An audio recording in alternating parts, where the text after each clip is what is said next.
వసంత,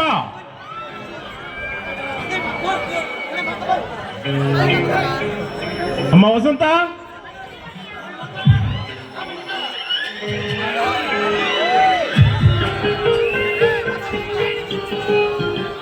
అన్నయ్య రాత్రి స్కూల్ కి బయలుదేరి వచ్చిందా అన్నయ్య? బావుతో కలిసి స్కూల్కి వెళ్తానని మారం వేసిందమ్మా. నాకు రోజు ఇక్కడికి రావటం ఇది ఒక డ్యూటీ అవుతుంది. నీకెందుకన్నయ్య ఆశ్రమ? రాత్రి కూడా మా దగ్గరే ఉండి డబ్బులతో కలిసి స్కూల్ కి వెళ్తుంది కదా.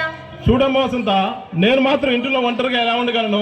మీ వదిన నన్ను వదిలేసి తిరిగి రాని 4 వెళ్ళిందమ్మా. ఇక మీ వదిన జ్ఞాపకాలు ఈ బంగారు తల్లి రాసే కదమ్మా.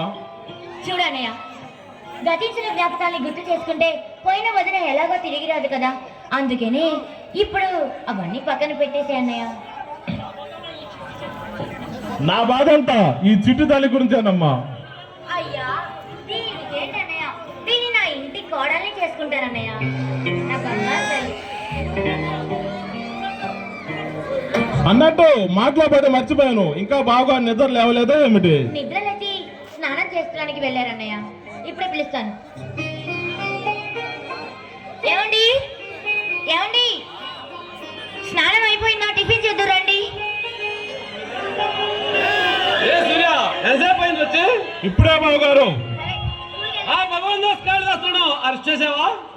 లేదు బావగారు, నిన్న మీరు ఇచ్చిన వారింటి తీసుకొని వెంటనే వాళ్ళ ఇంటికి వెళ్ళాను, కానీ వాళ్ళు అక్కడ లేరు, అండర్ గ్రౌండ్ లో ఉంటారండి. ఎప్పుడు వేసి వచ్చింది సూర్య వాళ్ళ